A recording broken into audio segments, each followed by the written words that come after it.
What's up, everyone? This is the Black and Intellectual live stream. It is March the 2nd, 2018, and this is the first live stream of the new month. And this is episode 12, if I'm not mistaken.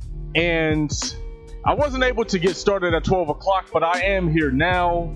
I definitely wanted to get a stream in this week. This has been a very hectic, very crazy, very a week with a lot of unforeseen things just going on in the background. So the stream looks good right now. The stream actually looks better than it's ever looked, honestly. And I've been working on it, and this is even just the beginning. Like, it's even going to get better than this. I want to get to the point where I'm able to put different slides up on the screen, like, so for like charts that I want to show with data and things like that, and actual screen caps of articles. I want to actually figure out how I can like put that stuff on the stream and then take it off the stream while I'm talking, while I'm live. So but that's something I'm gonna work on in the future. Or as where it is right now, I think it's good to go. So let's get started. The first, I don't even have my notes up. Look at me. Hold on one second. I want to talk about 4 different stories today. I'm gonna see if I'm able to get through all of them. I might not, because you never know what might happen. I might not get through all of them, but I definitely want to talk about the disappearance of the CDC epidemiologist named Timothy Cunningham. 35-year-old brother, graduated from Harvard, I want to say Morehouse as well. Had a real, what seems like, based on my reading of the reports, seems like a cushion job, or at least a nice paying job at the CDC. But this brother has been missing for 2 weeks, and the cops, they don't know what's going on. The investigators don't know what's going on. And oh, by the way, anybody who might be hearing this right now, hold on, let me retweet something. Let me know if you can hear me clearly. My sound levels look like they're good, so that shouldn't be an issue. But just let me know if there are any like audio issues. But give me a second. I want to go ahead and retweet this to the family. Let everybody know that I am streaming right now. All right, perfect. There we go. So that's good. So this epidemiologist was working in Atlanta, and like I said, he's been missing for 2 weeks, or actually at this point it's over 2 weeks. And what's strange about this story is how different the reports are. So you have a lot of the mainstream media reports from the Washington Post and basically all of them for the most part, CNN. A lot of the mainstream media outlets are referring to him as an employee, like they're calling him a CDC employee. And some of them would even mention that he's an epidemiologist. I had to go to news1.com, or it might be .org, but basically News One. And it was on News One that I saw that he's actually, well, let me see, let me make sure I have his, he's basically an intelligence officer. I believe that, I want to say they called him an epidemic intelligence officer. So he's not just an employee. He's not just some guy who was working for the CDC. Hold on, let me see. Epidemic intelligence officers. CDC.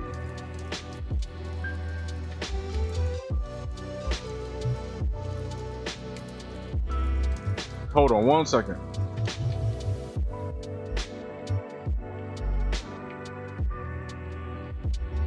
Yeah, I've seen several articles now. The News One article, AJC.com. There are a few articles that are calling him an intelligence officer. Why am I mentioning this? Let me read you some of these quotes from the Washington Post. And I'm gonna compare just like what's being said here. So it says police investigators are bewildered as they work through the extremely unusual circumstances surrounding the missing persons case of Timothy Cunningham, a researcher, who vanished February the 12th, so not that long ago. It hasn't even been a full month yet. Shortly after hearing why he had been passed over for promotion at the Center for Disease Control in Atlanta. Now, let me stop right there. One of the things that they're trying to do in the media, they're trying to, because this brother just disappeared. Nobody knows what happened to him. I'm about to read the rest of the article to you, but he left his wallet, he left his dog, he left his car, even.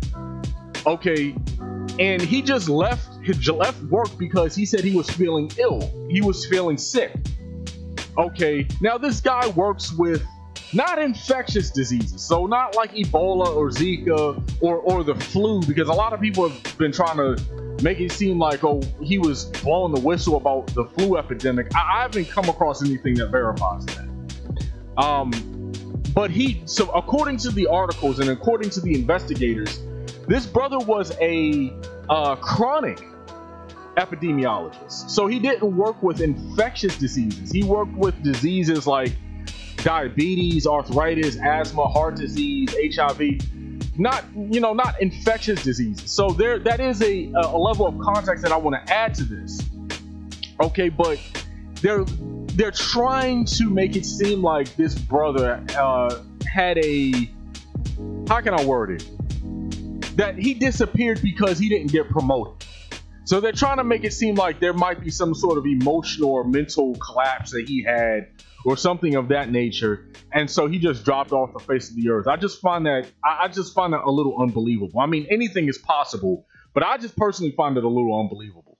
So continuing, Cunningham, 35, told colleagues he was not feeling well and left work at CDC headquarters in Atlanta not long after speaking with his supervisor about why he had not been promoted. Again, they mentioned that now a second time. They mentioned that twice in 2 paragraphs at the top of the article. Cunningham had spoken to his sister by phone before arriving at work that day, and then called his mother at 9:12 a.m., presumably on his way home. So I don't know what time this brother went into work. I don't know how early he got into work, but he left work pretty early. He left work at least around 9:12 in the morning. So it seems like this brother disappeared during the day. His mother did not pick up. Maybe she was at work, or maybe she was asleep. I don't know. And Cunningham did not leave a voicemail, according to authorities. This was the last time the CDC epidemiologist made known contact with anyone. O'Connor, who is the lead investigator, O'Connor said, setting into motion what would become a perplexing investigation. Police have searched nearby woods with dogs, canvassed hospitals and jails, reviewed cell phone records, looked in cemeteries, and even flown over the immediate area with a helicopter looking for any signs of life or worse. Authorities said they do not suspect foul play, but they're not ruling it out either. So that's important. That's important to know, because people don't just drop off the face of the earth with nobody knowing what's going on, nobody hearing nothing, just disappearing for no reason. Especially not someone with his, with his access, and someone who was as accomplished as he is. Cunningham's family and Atlanta Crime Stoppers have teamed up to offer a $10,000 reward for information leading to an arrest, just in case. And the article says that there's a GoFundMe that's out there. And let me skip down a little bit, because there's something in particular that I want to read, if I can find it. Listen to this. O'Connor said police do not know why Cunningham was denied a promotion. The CDC did not immediately respond to a request for comment on the matter. So I'm assuming they're saying the CDC isn't responding to the Washington Post. Not... Oh, no. So the CDC isn't even telling the police why he was denied a promotion. So that's interesting. They're not even really being cooperative with the authorities like that. Okay, they're pushing this, oh, he was upset about promotion line very hard. Once again, Cunningham told co-workers he was, quote, upset about the decision that he wasn't, given a promotion. He left work soon after, so they're just kind of repeating themselves now in the article. I'm not going to read that. Let me see. Where's that piece of information that I wanted to read? But Cunningham works in the chronic disease unit at the CDC, not in the part of the CDC that deals with infectious disease. I mentioned that a second ago at the beginning of the stream. The investigator said, quote, he had no access to classified material, and quote, he would not be the type of person that if you were to kidnap him and held him, he could give you access to some horrific virus that could be a real problem for all of the rest of us. But if he was saying something that, because you guys know that there's this flu going around, this very strong flu. They say it's the worst flu epidemic of the past 10 years. And I think I read one article that's even comparing it to the swine flu of about 10 years ago. So, being that he's an intelligence officer, which the Washington Post doesn't mention, he's an epidemic intelligence officer and an epidemiologist.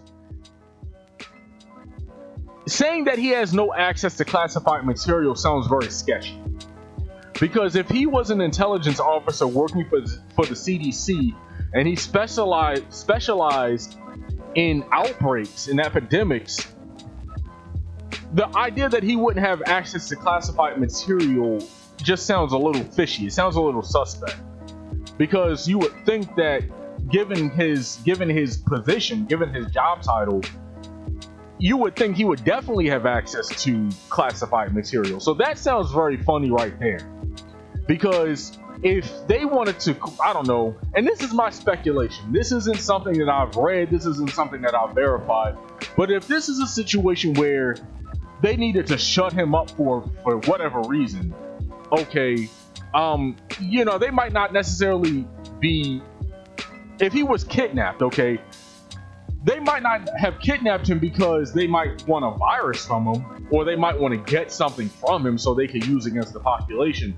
They might have done something to him just to keep him quiet. I don't know. That's just, again, I put that out there as pure speculation. And then let me continue before I end this. It says later on, this is O'Connor again, the lead investigator, says the most unusual factor in this case is that every single belonging that we are aware of was located at the residence. His keys, his cell phone, credit cards, debit cards, wallet, all of his identification, passports, anything you could think of, we've been able to locate. None of those items are missing. Now that's a huge red flag. Okay, that is a major red flag. Because if he just walked off the job and if he just disappeared and he was doing so intentionally, you would think that he would at least take his cards, right? Like, wouldn't that make sense? He would at least take his cards. He would at least take something where he could use money, but nothing. Everything was still at the house. Not only that, Cunningham had no Uber or Lyft transactions that day, and his car and dog, I guess the name of the dog was Mr. Bojangles, were found at the home.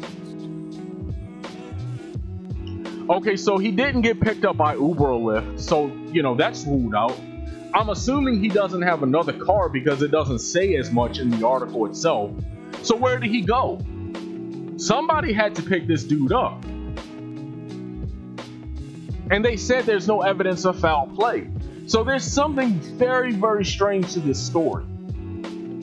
There's something that we're not being told. There's information that's being left out. Okay, so, and the fact that they're not mentioning his intelligence background, I think is That's why I brought up the News One article, because it mentions that in News One.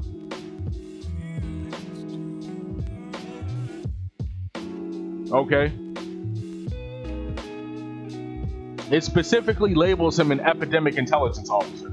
So I just wanted to talk about that story. I hope he's found. I hope he's okay. But it's just, this is very weird. I don't want to speculate too much, and I don't want to get too conspiratorial, because there are already tons of conspiracy theories out there, and I don't want to jump into that territory. And there's very little, if any, evidence even suggesting that he was blowing the whistle, or he was planning to blow the whistle, something that's actually verified, something that's not from a shady website. You know what I'm saying? So now there is a Twitter account that posted that he released a report, or like a study back in 2017, linking Black Death, and he was talking about Black Death and gun violence. And I didn't know this, but apparently the NRA has gotten the CDC to not label gun violence as an epidemic. But again, that was a report that was released mid last year, I want to say. So there doesn't seem to be a connection between that report, or that study that he wrote, and what's happened to him. So that's all I wanted to say about that. Moving on to the Economic Policy Institute.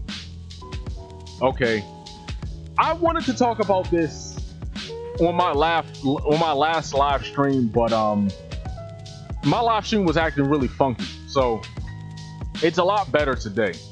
It's a lot smoother today. It's running a lot smoother the way it's supposed to run. But hold on one second. I'm just sending out a retweet, sending out some more information about the stream. Bear with me, family.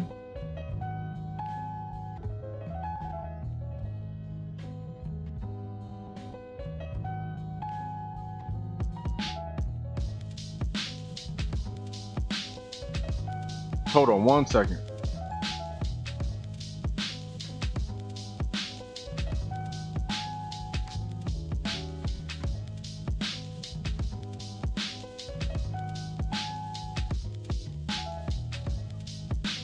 All right, so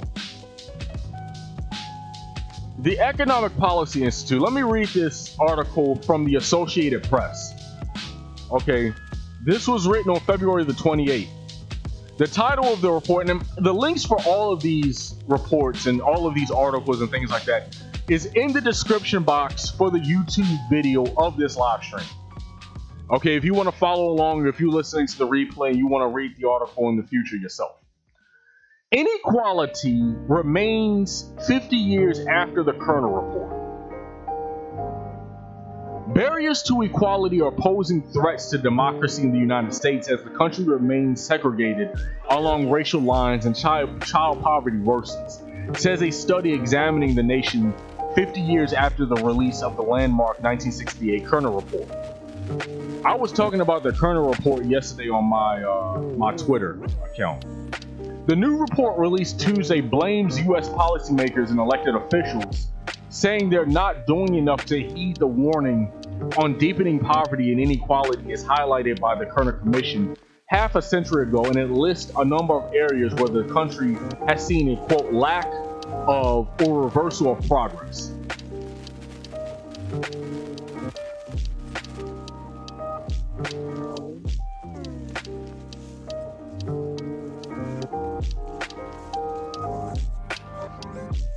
Hold on one second.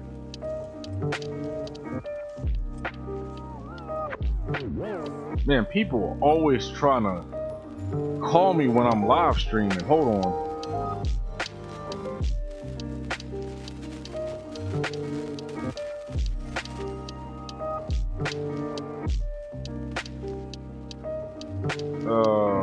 on.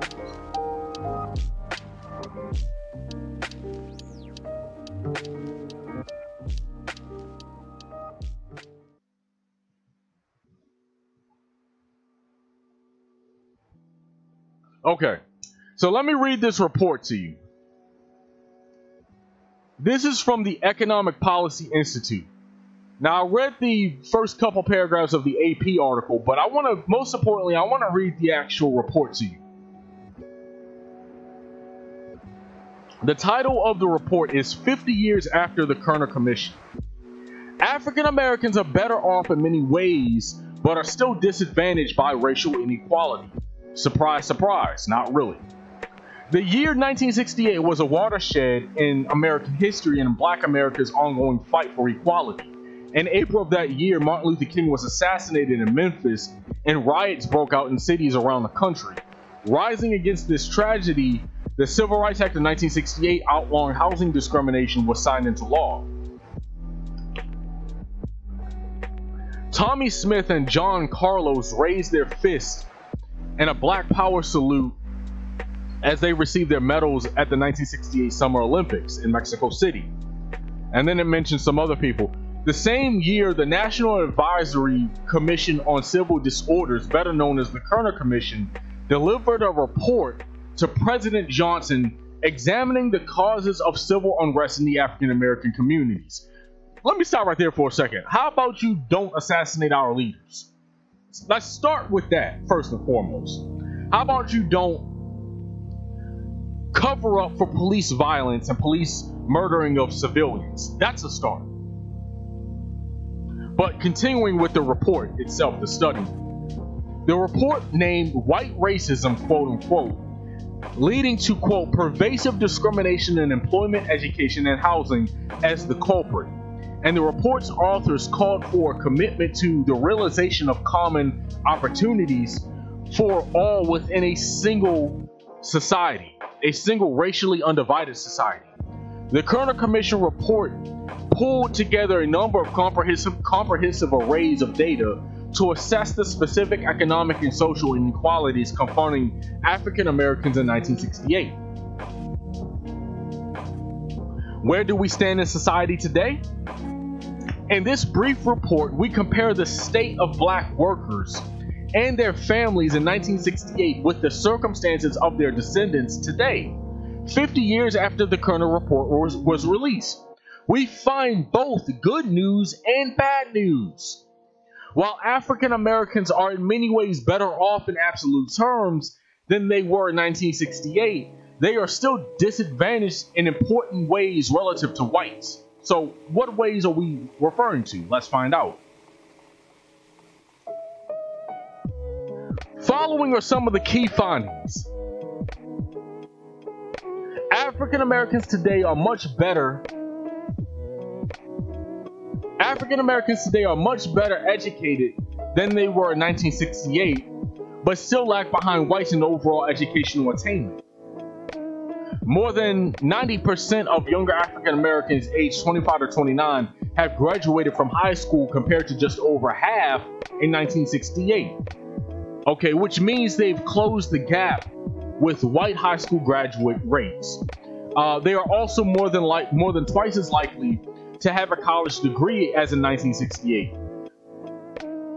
But that's not necessarily translating into the job market. The substantial progress in educational attainment of African Americans has been accompanied by significant absolute improvements in wages, incomes, wealth, and health since 1968. But Black workers still make only 82.5% or 82.5 cents on every dollar earned by white workers.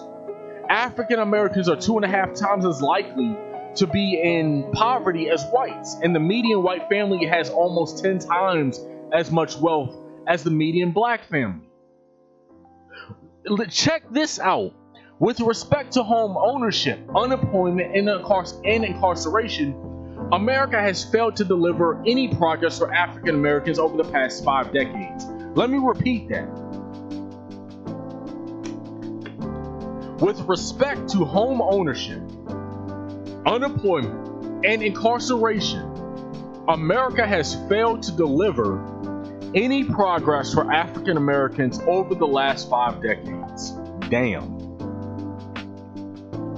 In these areas, their situation has either failed to improve relative to whites, or has worsened.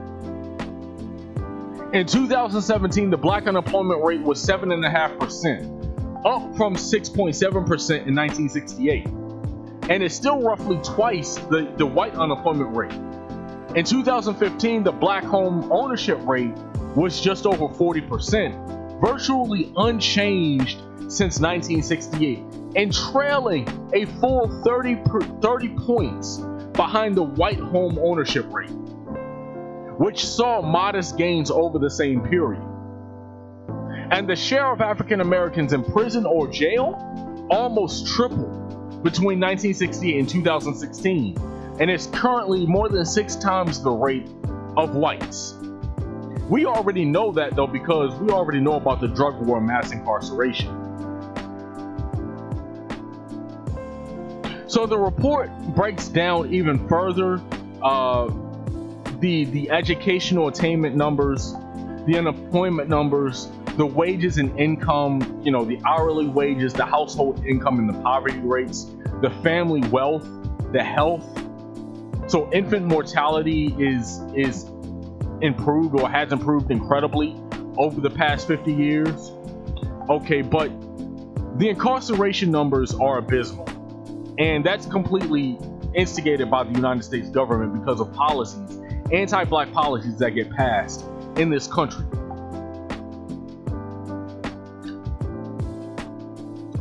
Let me read something else to you, because there are a number of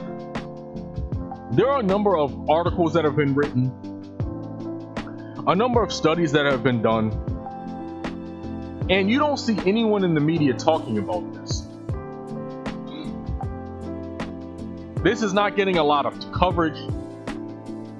This is not getting a lot of attention. You're not seeing anyone in the media really talk about the racial wealth gap. Okay, the gap between black people and white people in terms of wealth and in terms of economics and finances in general. And this is a problem. And even honestly, even among a lot of white liberals, it's just not something that a lot of people are talking about. Literally, the only people who are talking about this are black people. And this is why we need our own media. Check this out. From The Guardian. Some of you guys probably heard other people talk about this article. This is from September of 2017. The median wealth of black Americans will fall to zero by 2053, warns a new report. Study predicts huge and growing gulf between white U.S. households and everyone else could be disastrous for future of America's middle class.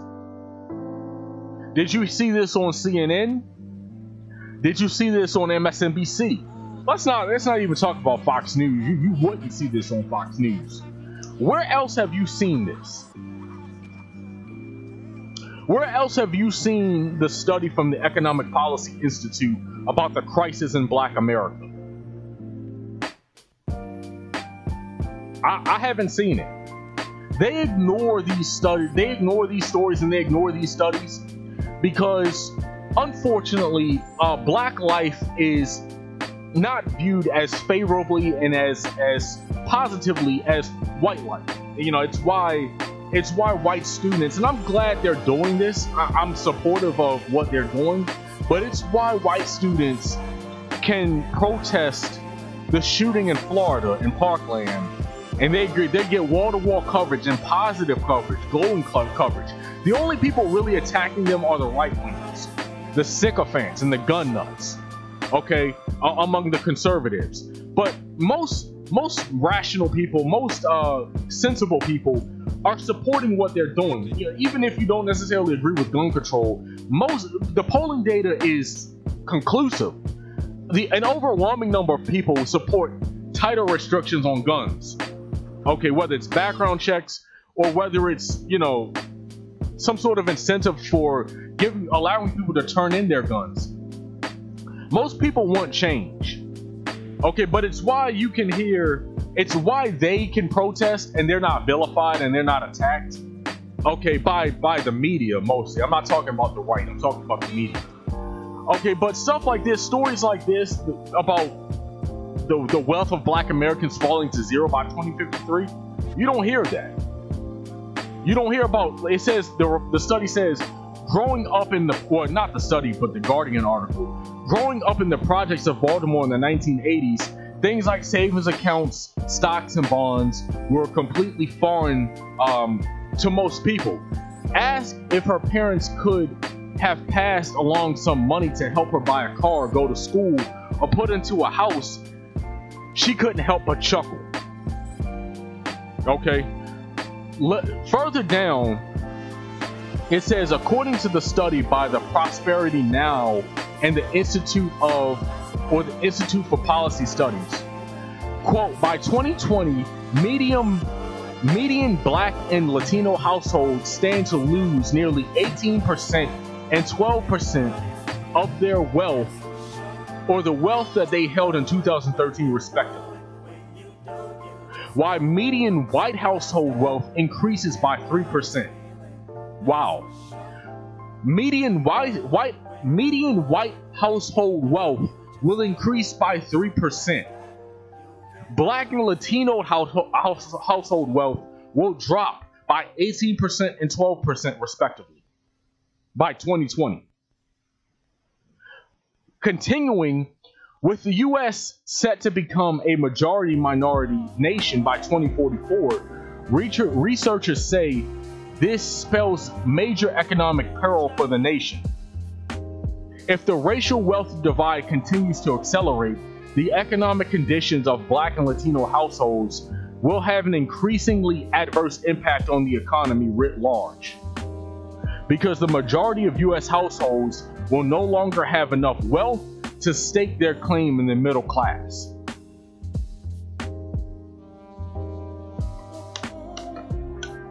The middle class has already shrunk so much for black people that it's already practically non-existent. But studies like this and reports like this just show you that no, that's being solidified. The racial wealth gap is being solidified and it is being increased.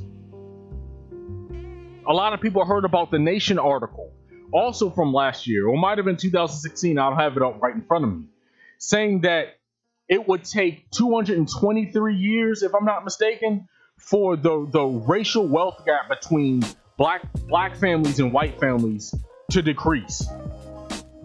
But that's assuming things like this don't occur, where you're having the gap increase, as it is. So the gap is actually increasing.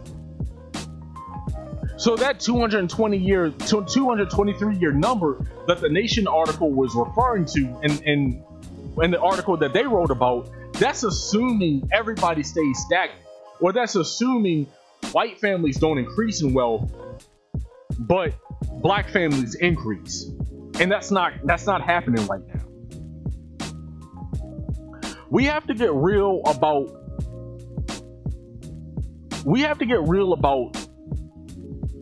circling black dollars and realistic about supporting black businesses, supporting black people who have Patreon pages. And if you see a black person trying to do something productive, whether they have a business or whatever it is, give them something. Even if they don't really ask for it. The way you build wealth, is by doing business because you can theoretically gain wealth, independently with other communities. So you don't necessarily need the black community to accumulate wealth. But if we're talking about the community as a unit, you would want black people doing business with each other. Black people being able to prop each other up. Because that's not happening enough right now. It's happening more than I'd say it has been in the recent past, but it's still not happening nearly enough. Because deep down inside, let's just be honest, a lot of black people don't really want to support each other like that. Let's just, and I'm not the only one saying that. There's a lot of people saying that. You know, we will give hundreds of dollars, thousands of dollars to white companies. Okay, and when a black company comes around, or a black service, and so it might not even be a company, it might just be it might not be a company providing a good, it might be a company providing a service. Whatever the case may be, you have a lot of black people who act real flaky and act real funny style about that. And I don't really know how people expect changes in the community if we're not helping each other out. It's just simple stuff. But I want to continue. I don't want to drag on too long. I want to bring up Akon. Okay, and this is a very quick story. Very quick story. And before I go to that, I said this previously in a past live stream. I'm going to have to do an entire live stream, just like a good 1.5 to 2 hours, purely on the racial wealth gap. That's something that other people are doing that now, but again, I don't really see enough people focusing on that. I don't really see enough people talking about that issue. Once I figure out on my stream how to not copy and paste, but how to take images from articles and charts and put it on the live stream, once I figure out how to do that, that's probably gonna be when I do that stream. When I do that stream where the whole stream is just gonna be about the racial wealth gap. Okay, once I figure out how to do that, that's when I'm gonna do that stream, because honestly, I can't really do this topic justice in this short amount of time because it's so involved, and quite frankly, you guys need to see the charts yourselves. So I'm gonna get on that. That's gonna be the next thing that I figure out how to do with my stream. So Akon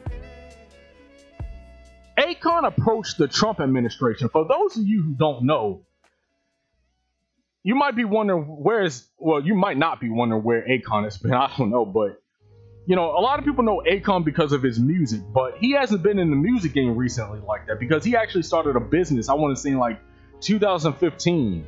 I want to say it's called Akon Lighting Africa, and they have arrangements with a number of African countries where they are bringing solar power to Africa. It's really cool. You know what I'm saying?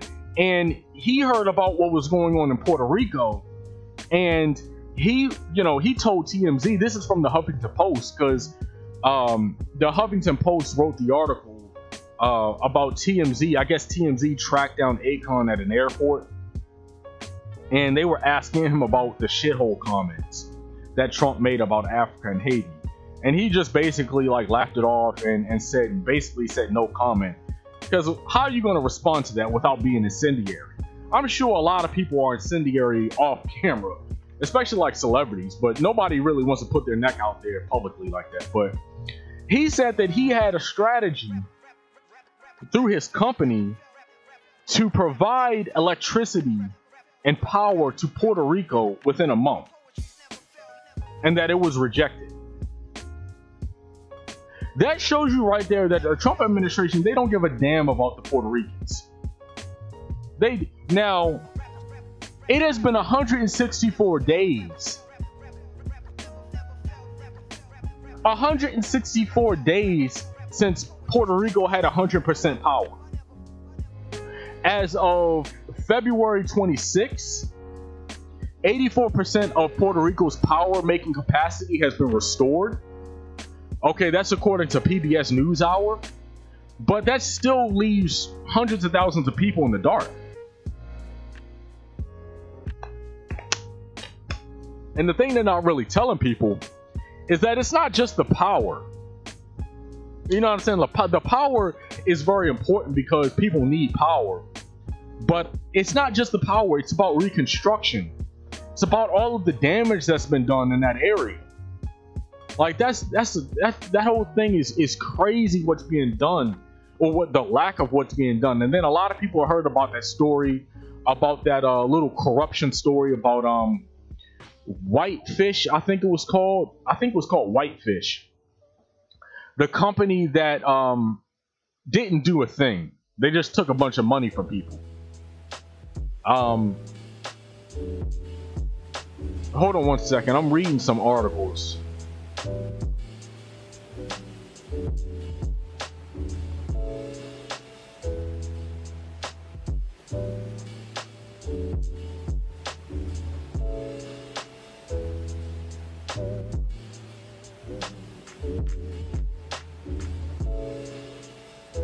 Okay, so 4 months after Hurricane Maria, about 450,000 people of 1.5 million electricity customers in Puerto Rico still had no service. But that was 4 months after the hurricane. It's been a little bit past that now. It's been that was in September. Hold on, that was. Yeah, that wasn't that long ago. That wasn't that long ago at all. So this is just shameful, man. I hope all of those people in Puerto Rico make their way to Florida and vote in the 2020 election.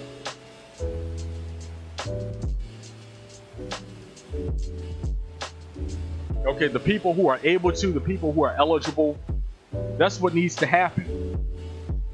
They need to channel that energy and channel that hatred of Trump that I'm sure they have, and get him out of office. We need their help. You know, there are a lot of black Puerto Ricans, man.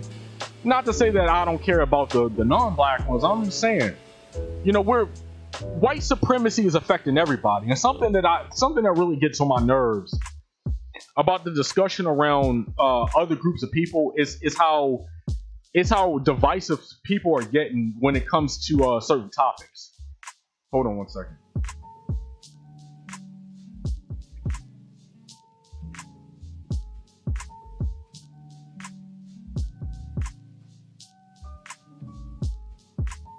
Hold on one second.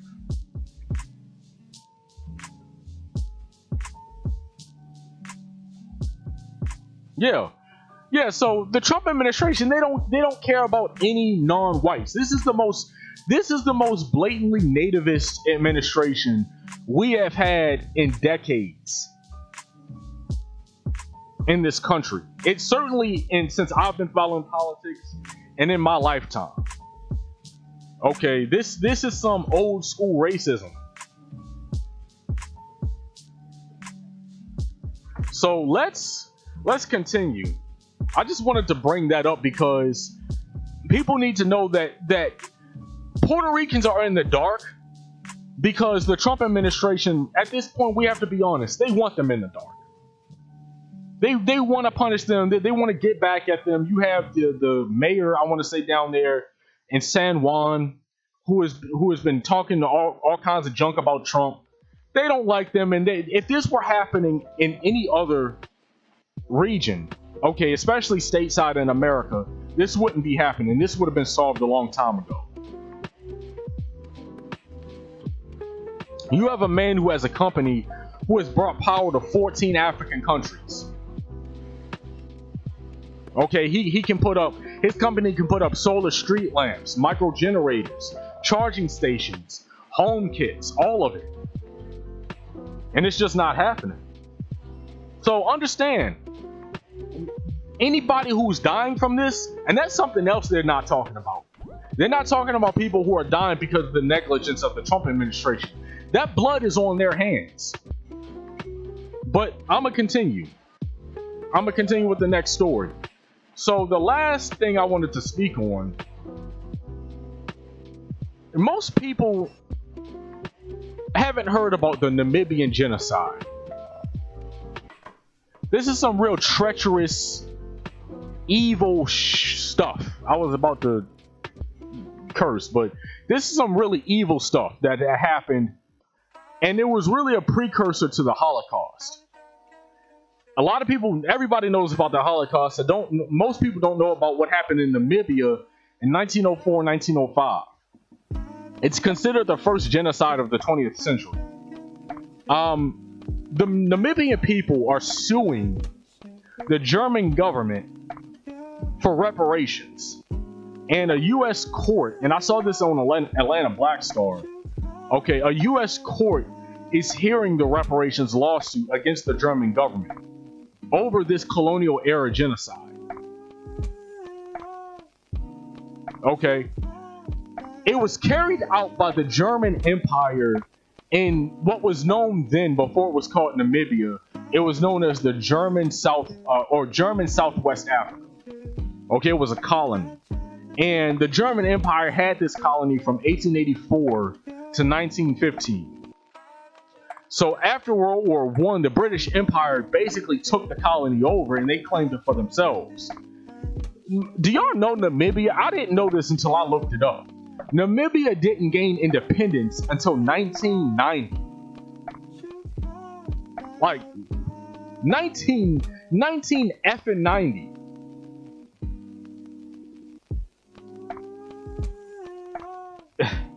I'm stunned. I'm stunned by that. Now, in 2004, the German government recognized and apologized for the events of the genocide, but ruled out financial compensation. Fast forward to 2015, 11 years later. The German government officially called what happened in Namibia a genocide. And part of, quote, and this is what the German government said, quote, part of a race war. However, once again, they refused reparations. Okay, let me read some of this. Hold on, let me pull something up. Namibia genocide. Okay.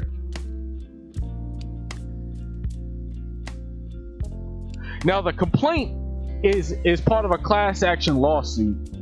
The complaint was filed January of last year on behalf of the Herero and Nama peoples of Namibia for damages resulting from the horrific genocide and unlawful taking of property and violation of international law by the German colonial authorities during the 1885 to 1909 period.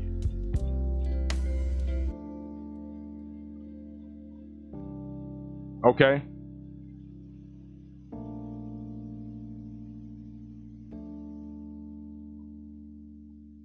Check that. I was reading something here. I'm gonna read these two paragraphs to you. As the plaintiffs make the case in their complaint, their community suffered more than. Hold on. One second. Let me start over. As the plaintiffs make the case in their complaint, their community suffered when more than a quarter of their land, 50,000 square miles, and the cattle that formed the basis of their survival were seized without compensation by the German colonials. Colonial authorities looked the other way during the widespread and systematic rape of Herero and Nama women and girls and the use of forced free labor. So this was slavery. This wasn't just colonialism. This was slavery. This was organized rape. After learning they would be sent to concentration camps and the rest of their land confiscated, the Herero rose up in 1904, followed by the Nama in 1905. Quote, the uprising was crushed by the German imperial troops under the command of General Lothar von Trotha, who announced that his goal was to annihilate the Herero people. His orders were effectively carried out, resulting in the deaths of over 100,000 Herero and Nama people, with the remainder thrown into concentration camps under atrocious and subhuman conditions, where there was an extraordinarily high death toll, and the survivors who were well enough to stand were forced to work as forced slave labor.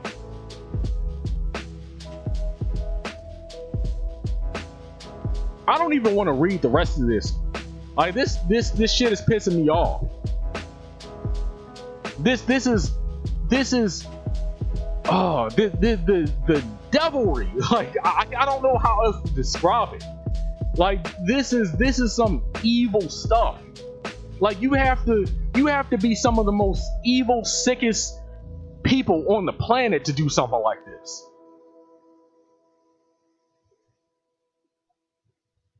Man, like I can't stand I'm telling this story, and I do stories like this because other people don't do stories like this.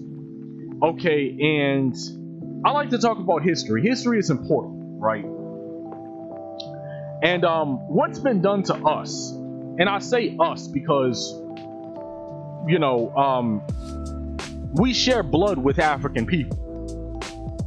And what was done to them is not all that dissimilar from what was done to African Americans in America.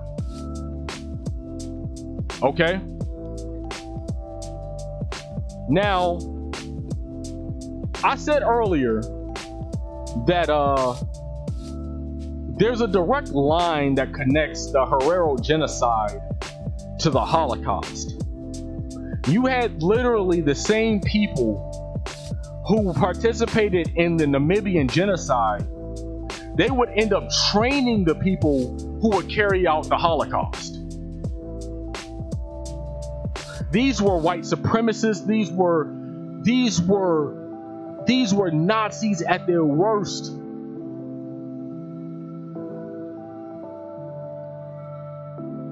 And we need to know what these people are capable of. A lot of people, kind of want to put their head in the sand about a lot of stuff that goes on, and a lot of people don't want to talk about some of this stuff, but it needs to be talked about. And I hope they receive their reparations. I do. I don't think it's gonna happen, but it should happen. There's no doubt about that. It definitely should happen. But that's gonna be the end of this show. Hold on one second. My screen just froze. What's going on with Periscope? Let me check out what's going on with Periscope. That's gonna be the end of this show, though. I'll be back on Monday, regular time, 12 p.m. Go to my blog, www.blackandintellectual.com, and follow me on YouTube. Just go to the YouTube search engine, type in Black and Intellectual. I should be the first one that pops up, my channel should be the first one that pops up. And share this video with everyone. Share it on Twitter, share it on Facebook. And I will see you on Monday.